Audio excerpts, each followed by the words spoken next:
You also do not have access to the kickstand. This one does allow you to remove the Joy-Cons. Oh, shit. Welcome back to the Tech Pandas, where we give you honest feedback on technology after some real-world usage. Today, we are going to talk about the Nintendo Switch 2. We've had one on hand since release, and the first thing you notice immediately is the increased size of the console, which is a good step in the right direction for people with normal size hands. But you do also notice that it is still a very thin console, which leaves room for improvement. So today we're going to talk about some inexpensive grip case options from Amazon. The Spigen Dual Grip.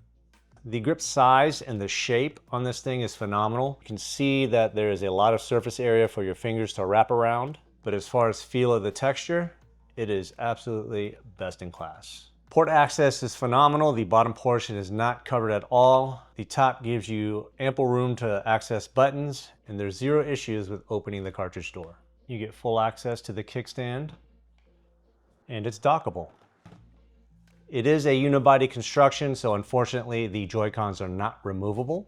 This grip is made by MoKo. The grip size is about a medium size. It is a good shape. It does extend into the palms here, which is nice. The materials feel good to the touch, does not feel cheap. The bottom is protected and the port access here is good. On the top, you do have good button access and port access as well. The cartridge door access is good. It is a little tight, so you do feel some rubbing. It is a unibody build, so the Joy-Cons are not removable, and you don't have access to the kickstand. Does it dock? No. That's about as far as it'll go in. This one is made by Mumba, very slim around the edges. It is retractable, so if you want to remove the Joy-Con, you can. Port access is good on the bottom, as well as the top. The buttons are actually covered, and that's actually a good thing to keep dirt out. Cartridge door access is really good. Will it dock? Yes. The grip shape is very shallow, just a subtle difference from stock. The materials used, although feel pretty good in the hand, that feels very much like a gel case for a cell phone. I can see these getting really scratched up in use and eventually looking a lot more worn than it actually is pretty quick. You also do not have access to the kickstand. This is the Unicorn Beetle Pro by Supcase. This one does allow you to remove the Joy-Cons.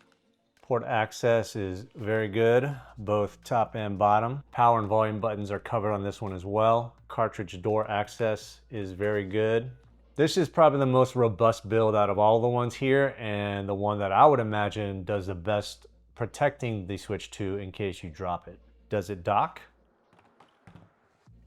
Yes. The grip shape on this one is kind of awkward because it's just very geometric, very sharp edges, and does not feel great in the hand. It has this diamond, almost knurling-like texture on the back that doesn't feel great. This one is built with a pivot system here, so it can hinge open to remove the Joy-Cons. These little edges don't feel great at the fingertips. You do not have access to the kickstand. And although I mentioned that this is probably the most robust build and the most protective case out of all the ones here, it does feel a little bit too hard and not great in the hands. This is a 3D printed file that I pulled off Maker World, and it is very light because you can see that it's super minimal. You have full access to the kickstand. Port access is unrestricted on the bottom and on the top, so you retain factory feel. You'll notice that the grips extend out to the side and towards the bottom of the console a bit, but that's actually a good thing because it sits very nicely in the palms. Minus the flat edge on top here for the contours of the grip, I would say these are probably overall the best of the bunch. You have full access to the kickstand. Does it dock? Absolutely. With the unibody design, this also means that the Joy-Cons are not removable. Being that it's 3D printed, you will notice that the fit and finish is not fantastic. It definitely does not look like it came off of a production line. You'll notice that the texture is a little rough around the edges here and there, but it definitely does not affect function at all. Here's another 3D printed option that I decided to try off Maker World. It is super minimal. It only covers the Joy-Con of the console and it does not touch the rest of the Switch 2. They very easily snap right in. Oh, shit. Maybe they're not as sturdy as I thought. Installing and removing is a breeze on these. They are very affordable because it's minimal use of materials. The grip shape is really nice. The issue being individual pieces with no bridge between each other like the other cases, there tends to be quite a bit of movement in these things while you're playing. There's a bit of flex in there. You can see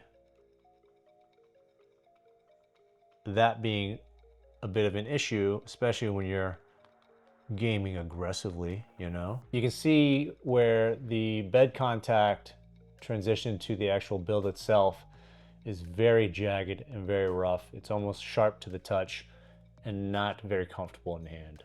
In fact, these are so bad that I don't even want to leave you a link in the description for these, but for those of you that like to tinker, maybe you will take this file and take a look at it and make some revisions. If you do, let me know in the comments because I'd like to give them a try.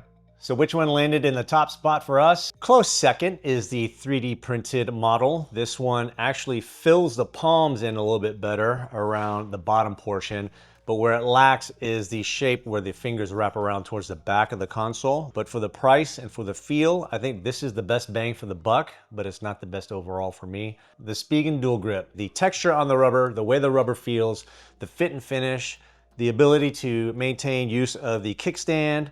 You can still dock it. And although I don't play docked, I play strictly handheld, which means taking off the Joy-Cons is not a big deal to me. I'm okay with not being able to do that, but being able to dock it and charge it without having to take the grip case off is huge. With that said, your priorities might be different than mine. Just because it didn't work for me doesn't mean it can't work for you. I've got links to everything in the video in the description below. Hopefully this information helped make an informed decision on what you want to get next. Like and subscribe, and we'll see you in the next one.